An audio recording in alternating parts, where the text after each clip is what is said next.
Thank you for coming, everybody. It is a little overwhelming to have such a great turnout. The buildup has been slow, but the wave is coming. Republicans do not know what's coming for them. My name is Gerald Dagan. I'm running for State Senate for District 3. And it's a warm day, but we've got a nice breeze blowing. And that breeze blowing is the wind of change. But the only way we're going to get change is all of you get out to vote. All of your friends get out to vote. You get your neighbors to vote. Make sure your family's voting. Otherwise, come Thanksgiving, you better have some words for them. And when I was reading a little bit about Stacey, I found something interesting. She was born in Madison, Wisconsin. I don't think she spent too much time there.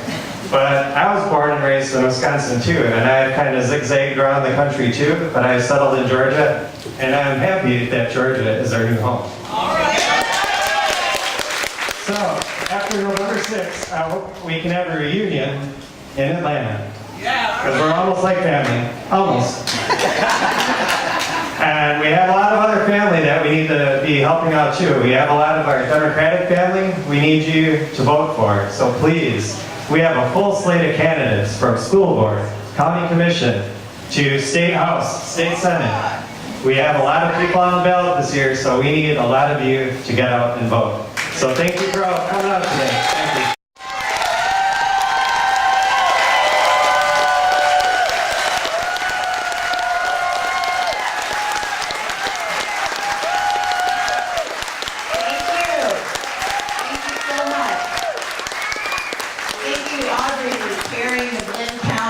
Democratic Committee.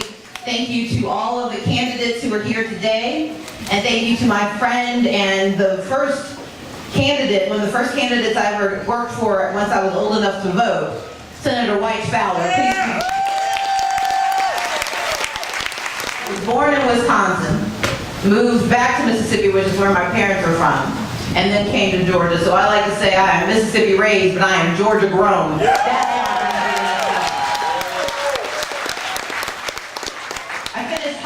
In Georgia. I moved here when I was 15. My mom and dad decided to become United Methodist ministers because we weren't poor enough in Mississippi. They wanted permanent poverty.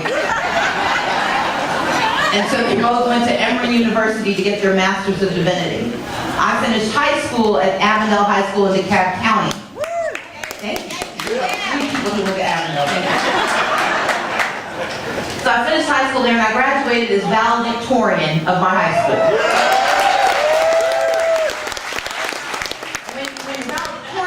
You get invited to meet the governor, which sounds good to a 17-year-old. But what was more exciting to me was that you did so at the governor's mansion. Yeah. And I watched a lot of Dynasty and General Hospital as a child. And I really wanted to see a mansion. Yeah. And so I was excited to go. And my mom and my dad, we got up that Sunday, July 29th, 1991. We left my younger brothers and sisters at home and we went to go meet the governor, but we didn't have a car, because my parents couldn't afford one. And so instead of getting in a car, we took MARTA, the public transit system in Metro Atlanta. We took the train and then we took the bus, and the bus brought us to the governor's mansion. And as you drive down West Paces Ferry, you see these really long black gates that lead to the governor's mansion. And we got off the bus and we walked across West Paces Ferry, my mom and my dad and me, and we walked up the driveway, walking along the side because there were cars coming in, bringing in all of the other graduates, all the other valedictorians from 180 school districts. And we think nothing of it. We get to the guard gate and we get to the guard station and he comes out and he looks at me and he looks at my parents and he says, "This is a private event, you don't belong here." Now my father says, "No, this is my daughter Stacey. She's one of the valedictorians." But the guard doesn't ask my mother for the invitation. I know she's got tucked in her purse. She doesn't check his checklist where the names of all of those of us invited is typed out for his easy identification. The only identification he wanted to look at was the bus that was pulling away from the curb. The bus he could see over my shoulder because he told himself a story about me, and about my family, and about my right to be there. He told himself a story about my upbringing and about who I was and what I was capable of. And in the end of it, in his analysis, I wasn't worthy. Because what he said to my parents next with a sneer on his face as he watched the bus pull away was, look, I told you this is a private event. You don't belong here. Now, my parents are United Methodist ministers, but they were just ministers in training then, so they had a very vigorous and engaged discussion with this gentleman about his decision-making skills. And about his decision to tell their child that she couldn't be there. And after a while, after questioning his life choices and where he was going to rest in eternity, he decided to check his checklist, and he found my name at the top. And he let us inside, but no, don't clap yet, because the problem is, I went to that event, and my mother says, yeah, you met the governor of Georgia. My father reminds me that there were fellow valedictorians from 180 school districts. But my only clear memory of that day was a man standing in front of the most powerful place in Georgia looking at me and telling me I don't belong. But we're here today because on November 6th, I plan to become governor of Georgia.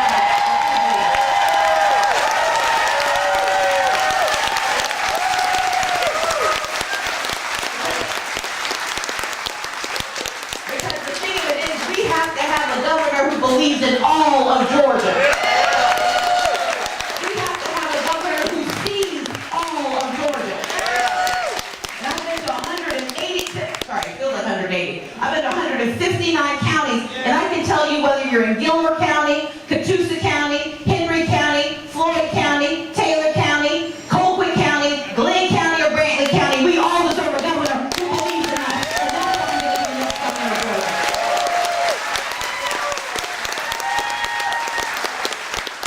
I'm going to be the next governor of Georgia. Educate our children from cradle to career, from the very beginning until they walk into the world, and that we can be with them every step of the way. And if they need to come back for better education, we can give that to them too. Because the thing of it is, I'm not running to be the education governor of Georgia. We've had a lot of those to questionable results. And I'm not running to be the governor who plans to divert $200 million from our public schools into private school vouchers.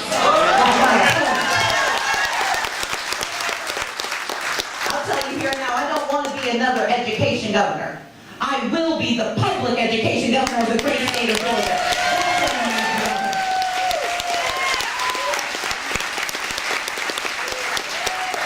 But we can educate bold and ambitious children, and we can elect school board members who believe in the potential of every child, regardless of zip code, regardless of income, regardless of language.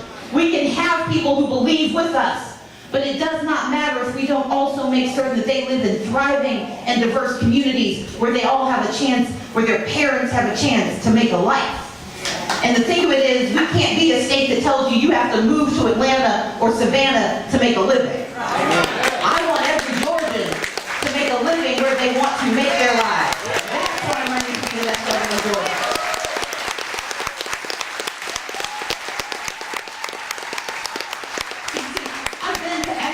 In Seminole County, I've been to parts of Douglas County that's still rural. And I know that no matter where you live, you should be able to love where you are. And then you shouldn't have to go somewhere to find a job. The jobs can come to you. But that can't happen if we don't have a governor who does more than pay lip service to small businesses. My opponent and I both claim, and we are both right, that we have run small businesses. But I'm the only one who's run a small business that's created more than 2,000 jobs in the state of Georgia. I'm the only one who has made certain that not only do I not take money from my customers, I put money back into the pockets of our clients. Because I believe hard-working Georgians deserve to have a leader.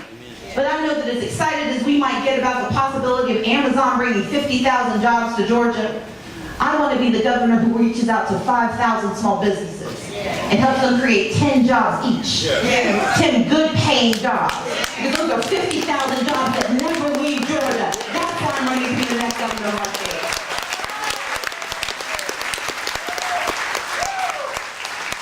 But I also know that we have to have a governor who understands the complexity of our state. And that not everyone lives in Atlanta, because the thing is, I'm not running to be the governor of Atlanta. I'm running to be the governor of Georgia. And the governor who's been to Wheeler County, or to Randolph County, who's been down to Grady County and Brantley County, who's been over to Hancock County. You cannot say you want to lead the state if you don't believe in the access to health care for everyone in our state.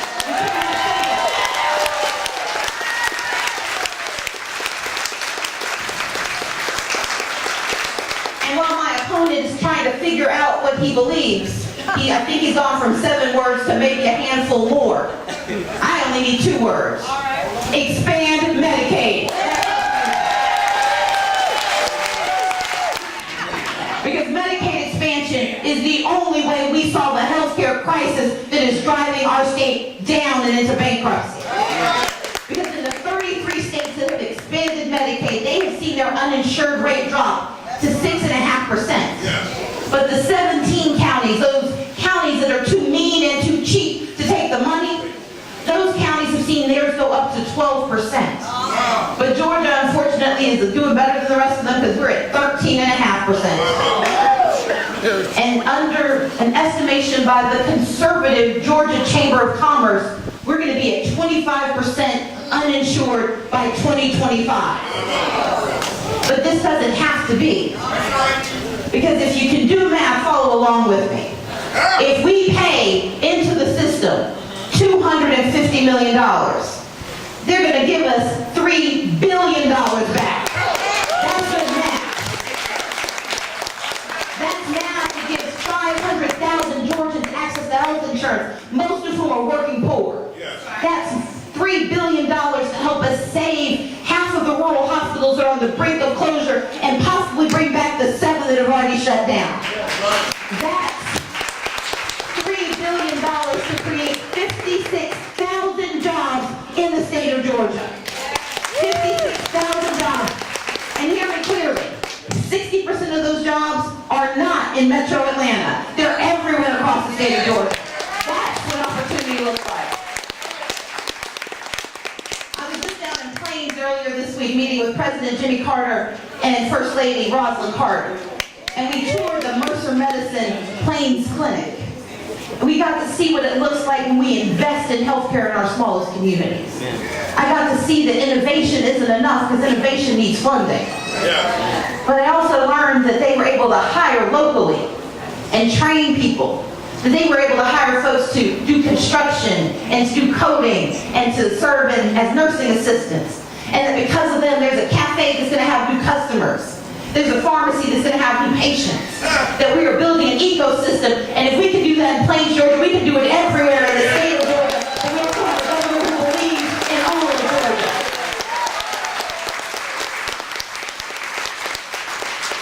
We have one of the fastest growing senior populations, and you guys know a lot about it because they stopped here on their way to Florida, and a lot of them forgot to leave. And we have to have a governor who has a plan for our seniors, a plan for our children, a plan for our state. And that plan has to be more than slogans and scare tactics. And I'm the only candidate with a real comprehensive plan for all of Georgia. That's what I'm on. I'm going to give you a few more numbers. In 2014, we all got excited. We showed up in places like this and we waved our pom-poms and lifted our placards. And then we went home. And Michelle Nunn lost by 197,000 votes. Jason Carter lost by 200,000 votes. But the tragedy is that 945,000 Georgia Democrats stayed home.